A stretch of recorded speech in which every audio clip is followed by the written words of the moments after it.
तो अनल पुने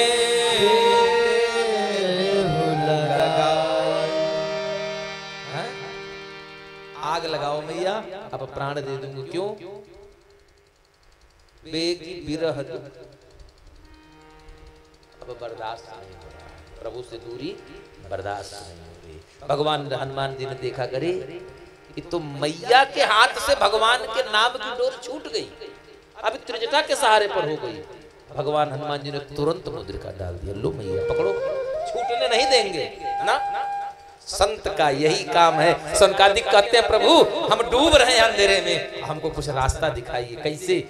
अपने ज्ञान का।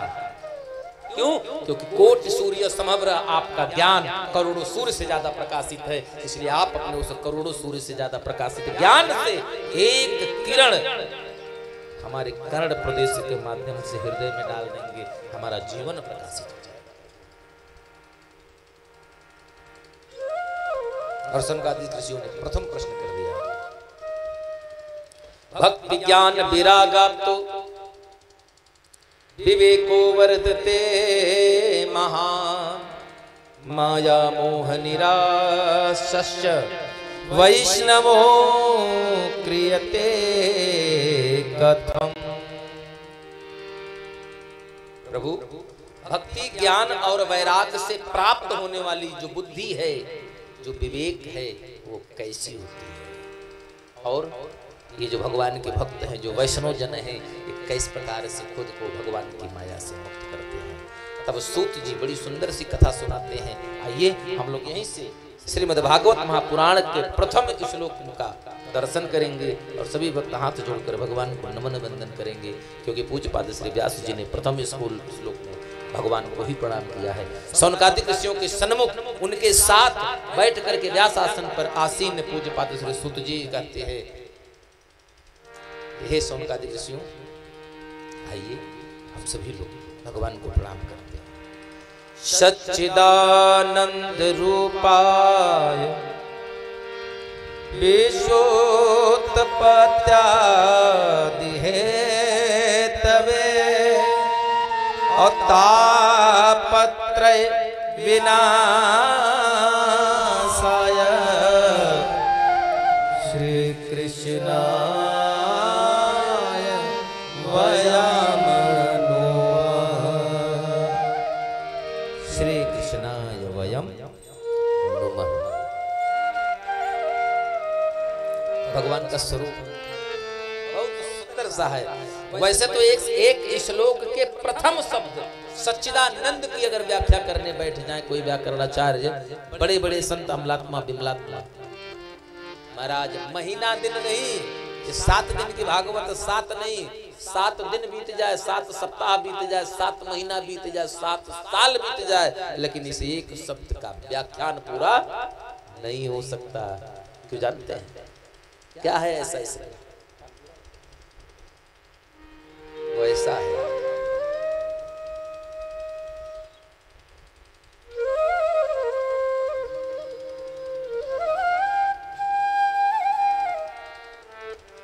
सत कहिए जो बिन सयना ही, सत कहिए जो बिन सयना ही, सत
तीन शब्द है। सत कहिए, तीन शब्द है ना, सत चित आनंद। सत कहिए जो विनसय, कोई विनाश ना हो। भगवत गीता में भी आया है।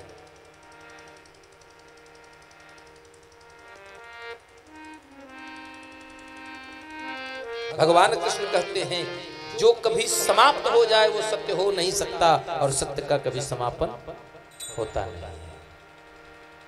सत्य कहिए जो विनसय नहीं। बोले प्रभु चलिए सत्य की तो हो गई, अब चित्त, तो चित्त चैतन्य सकल घट माही। जितने लोग बैठे हैं सबके चित्त में आनंद की व्याप्ति है। आनंद क्या है? वो कहाँ मिलता है? आनंद कहाँ मिलता है? बाजार में है? आपके लार बाजार में मिलेगा कि देवरिया में मिलता है? कहीं महाराज मिलता है। अब बढ़िया बढ़िया पनीर पराठा मिले, खाए के खूब आनंद आता है। जेठ बैसाख की दोपहरिया में कोई चल के आवे, अब 18 डिग्री सेंटीग्रेड तापमान वाले एसी वाले रूम में बैठा जा, पूरा अरे बड़ा आनंद आ रहा है। लेकिन कितना देर? जब तक एसी के रूम में बैठे हैं तब तक, या जब तक लाइट साथ दे रहा है तब तक। जैसे लाइट गई या जैसे कमरे से बाहर निकलना पड़ा, फिर वह है समस्या।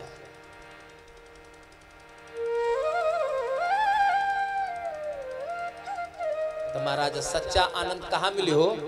है आनंद वो कहीं ना कहीं तो रहता होगा, उसका भी कहीं घर द्वार होगा, कोई स्थान होगा, कोई ठिकाना होगा, कोई जगह ऐसा होगा जहां आनंद बाबू रहते होंगे। हैं? हमारे गुरु जी कहते हैं आनंद रहते हैं कहाँ?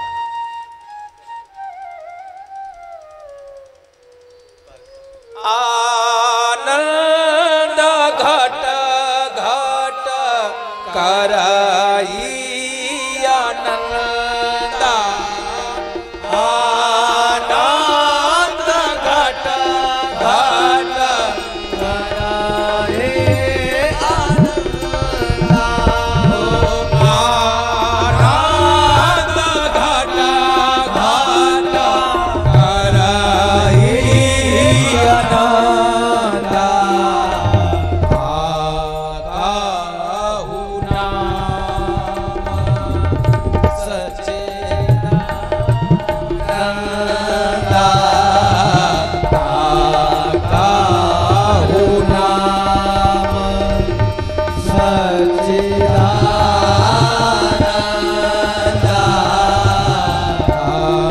काहू नाम।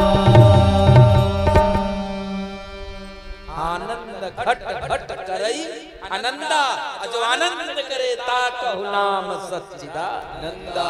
बोले सच्चिदानंद भगवान की जय।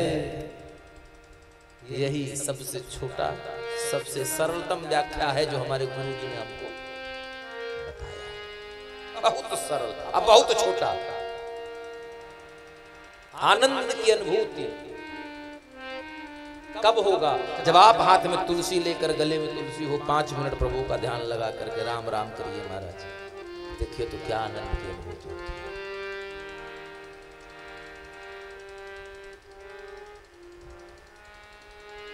लेकिन